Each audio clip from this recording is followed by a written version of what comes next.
Hello guys, Greg back with another video on the channel. It is all killer, no filler. So today I'm looking at my favourite 10 fragrances to wear right now. Not my favourite 10 fragrances of all time, just the ones that I'm enjoying wearing the most right now. I've probably got around 900 fragrances in my collection, so you know, they vary in price from anywhere to really cheap, from like £10 up to the really expensive Serjoffs and Roger Dove fragrances. So some of the fragrances in this video will be a surprise because they're not the really expensive high-end ones. I do love those types of fragrances, but they tend to be more special occasion ones for me. I'd never wear a Roger Dove to go to the shops or to mow my lawn or something like that. So this video is more about fragrances that can be worn anytime, and they're just the ones that I'm really loving wearing right now. So first up, this one, I heard about this, credit to Sebastian from Smelling Great Fragrance Reviews. I saw a video that he featured this and it piqued my interest. This is called Tous Man Sport. It might be Two Man, not sure, but anyway. Such a good fragrance, lots of fruit in here. You'll pick up apple and lemon, you'll pick up some orange, and it's got one of my favourite notes in here, ginger, which is done really well. It's fresh and it's aromatic, it's uplifting, and it's got a really nice woody, musky base. Very cheap too, £30 for a 100ml bottle in the UK, that one. So really enjoying wearing that one. Next one up, now I purchased this recently because the various versions of this fragrance are getting a lot of talk at the moment. The Parfum version seems to be the one that people like the most, but I just couldn't find that in the UK, so I opted for the EDT Extreme, and this is Bottega Veneta Pour Homme Extreme.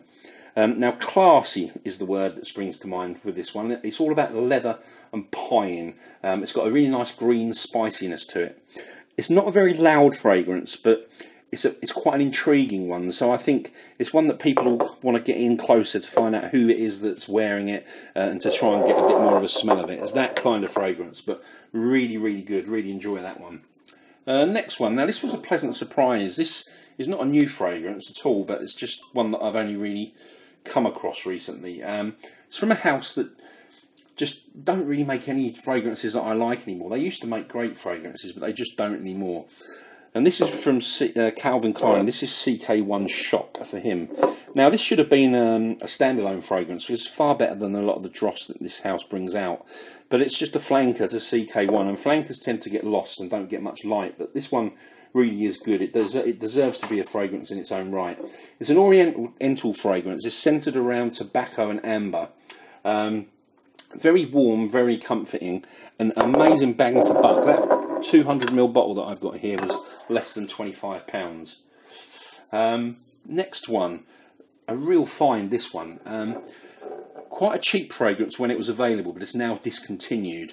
I think this was around £50 or something when it was available. I would pay £200 for this bottle, no questions at all. This is Mandarina Duck Black Extreme. Now, you can still get the EDT version of this fragrance, which I believe is called Mandarina Duck Pure Black. I've never tried that, but I bought this one on eBay, and it is absolutely superb. It's in the same realm as Chanel Allure Homme and Serjoff Uden, but actually I think it's better than either of those. I really do. It's a vanilla tonka fragrance, and it just smells amazing. I'm so surprised by it at the price point. So if you can find it, which might be difficult, I highly recommend that one. So next up, we've got one from a house that a lot of you will know. It gets a lot of talk in the fragrance community. What they've done with this fragrance is take a Creed fragrance and made it better, so props to them for that. This is from Parfum Vintage, and this is called Rush of Unicorns. I don't like the name of this fragrance, but who cares? The fragrance itself is absolutely superb. A complete home run. This one's inspired by Creed's Millesime Imperial, and what it does, it keeps everything that's great about that fragrance and improves everything that was bad. Most notably the performance, which is pretty awful in Millesime Imperial. It's actually very, very good in Rush of Unicorns. As you can see, I've run out and I need another bottle, but it is superb, guys, honestly. You know, it's a stretch to say that anything that's inspired or a clone or whatever you want to call it is better than an original, but that one is, trust me, it's better than Millesime Imperial, no question at all. Next, we've got one. This is from a house that's on a bit of a crest of a wave, really, within Fragcom at the moment. It gets a lot of support from within the YouTube community, but this particular fragrance doesn't get talked about very much. The house is Parfum de Marly, and this one is called Galloway. It's one of those rare, fresh spring summer type fragrances that still has awesome performance. I've described this one as being a spicy citrus musk. The first hour is the best part of this one. It doesn't have the most exciting or inspiring dry down. But, you know, if I love the top of a fragrance, I'm quite happily, you know, from the top and the mid phase, I'll quite happily reapply it once they've sort of started to fade out. Totally unisex, this one. Deserves a lot more talk than it gets. You know, it's one of my favourites from that house. So that is Galloway from Parfum de Marly. Now we've got one of my prized possessions. Discontinued fragrance, very, very hard to find. And it's from a fashion brand that you really wouldn't expect to have a masterpiece fragrance. And the house is Donna Karan, and this one is called DK Fuel for Men. And this is the original version that was in this very strange type bottle. It's a fruity, boozy, tobacco, leather, musk. Just a 10 out of 10 for me. Absolutely amazing. Again, quite hard to find, unfortunately. But, you know, if you can, don't even hesitate. Get your hands on that one. It's actually one of the best fragrances probably that I've ever come across. You know, I'm not exaggerating. Right, now, this one will probably come as a bit of a surprise. It came as a bit of a surprise to me, because I'm not a massive fan of the original, but this is an excellent release in my opinion. Excuse the sticker stuck on the front. This is Paco Rabanne 1 Million Intense. I don't know why this suits me so much better than the original one does. You know, it's more mature, it's less playful. That bubble gum has been toned down. It's got a kind of ambery sort of feel to it. Not the most, you know, amazing artistic creation ever, but just very, very pleasant smelling. I'm really enjoying wearing that at the moment. I don't like wearing the original, never do, but that one, I love it. The next one is another one that I wouldn't really have expected to like. It's kind of in the similar vein really as to 1 Million Intense. Sort of same louder, you know, young, people-pleasing type of fragrance. But anyway, this one is from Azzaro, and it's Azzaro Wanted by Night. And this is tobacco, cedar and cinnamon. A very fresh opening. You've got lemon and mandarin in the top, which is very nice. And then it develops into a mix of woods and spice. Best release from this house since the original Azzaro Pour Homme, in my opinion.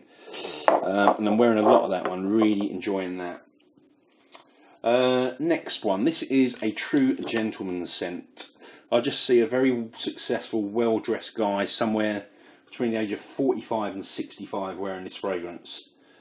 This is Yves Saint Laurent Pour Homme Haute Concentration. A flanker to the original. I've mentioned on previous videos, the original one is more lavender-centric. This one tones that down, and it's more of a sort of citrus, herbs, wood fragrance. Very clean, very fresh. It's inoffensive. But more than anything, this one is classy. And I've just taken delivery of a few bottles of that, which will probably be going up onto my website. In fact, I think I've already put them on there. So we'll talk about that later. Final two. These are from the same house. They're from the same line within that house. They're from the Acqua di Parma Blue Mediterraneo collection. And the first one that we've got is Ginepro de Sardegna. And then we've got Cipresso de Toscana. So this one, which I'm going to pronounce again, Ginepro de Sardegna, it really reminds me of Gucci Pour Homme 2. I get a strong tea note from this. Tea's note not listed in here, but definitely pick it up. Ginepro means juniper in Italian, and juniper is definitely the dominant note within this fragrance. But I absolutely love that. I don't know why I've never come across it before, because it's not new. And then we've got this one, Cipresso de Toscana. Another absolute banger, this one. This one, this has got cypress and then pine. It's also got lots of lavender and some great spice. I think, Cipresso is cypress in Italian. I don't speak Italian, but I'm sure that's what it is. But I'm probably going to review this one, so I won't go into it in too much detail. It's actually discontinued, I believe. So, you know, if you can find a bottle of that, get one now. That's Cipresso de Toscana. Both of those, absolutely love them. So there you go, guys. That is my favourite 12 fragrances currently. We're in January 2019. So thanks a lot for watching. Remember, you can purchase samples of around 500 fragrances, including most of these from my online store, which is fragrancesamplesuk.com. Pleased to say that within the next week we should be launching European fast insured shipping through the website, which we've never had before. That's going to be good. But in the meantime, if you're from outside the UK or if you're outside of Europe, you can still email us with your orders at info@fragrancesamplesuk.com. Thanks a lot for watching again, guys. I'll see you all soon with another video. Cheers.